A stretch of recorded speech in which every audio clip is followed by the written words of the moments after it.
Hey, church family.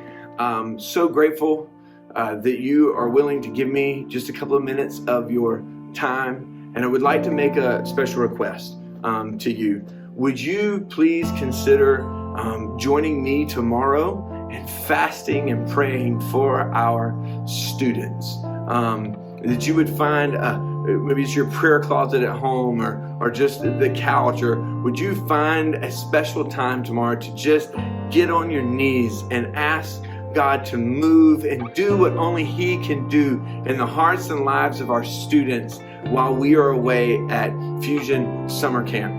I believe there is a war that is going on. I talked about this in my sermon a couple of weeks ago, and we don't see this war. There's a true battle that is happening, and it's not what's right in front of us. We see the evidence of it in front of us, but we fight this battle on our knees. And so would you join us? We can't do this on our own. There is no good time. There's no level of production. There's nothing that can conjure up a move of God.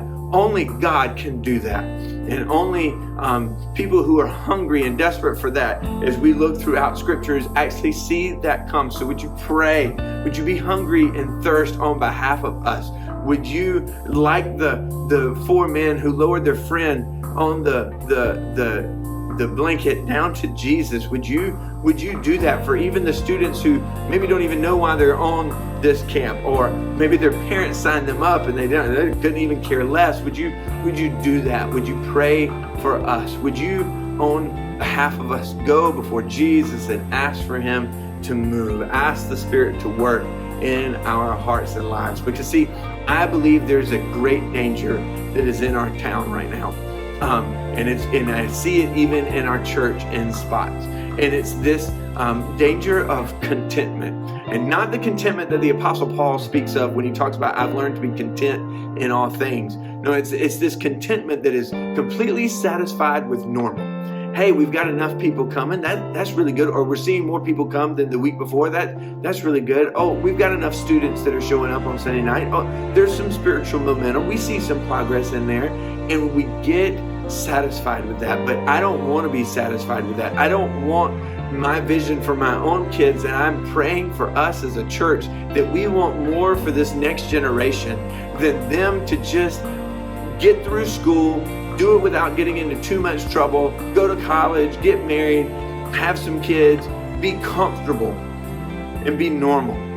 And that if maybe there's church and Jesus in there, that's great. And we would never say that out loud, but sometimes that's the way we live, and that's the way that we operate. And our calendars actually support that and say that that's kind of what we think, that we want more for the next generation than just normal. Let us not be content with that. So pray for a holy discontent, that we would long for God to move in a powerful way and use us, that we would completely lay down our lives, surrender to the Lord to use us as He pleases. So would you pray for Luke Lefevre? He's our camp speaker. Pray that God would speak through him and that we would hear His words clearly. Pray for Ryan and Shane and the rest of our worship team as they come to point us to Jesus, to stir our hearts and our minds, our affections and our intentions towards Jesus. Would you pray for the adult leaders, that they would have wisdom and discernment and a supernatural grace and love for these students as they are about to spend 24 hours a day for 5 days with these fantastic students? Would you pray for the students, that God would move powerfully in them, and that when they come back, we're not trying to create a mountaintop experience and live on the mountain, because things don't grow on the top of the mountain. We're going to have to walk down. We're going to have to come back. But would we, just like Moses, meet with Jesus and come back ready to walk out in ministry? Would you be praying for us for that? I want to share with you our camp theme is called Set Apart. And these are the verses that I've been reading almost daily and praying for our students as we prepare to go away.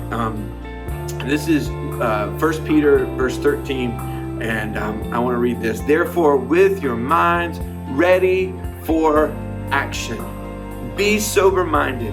and set your hope completely on the grace to be brought to you at the revelation of Jesus Christ.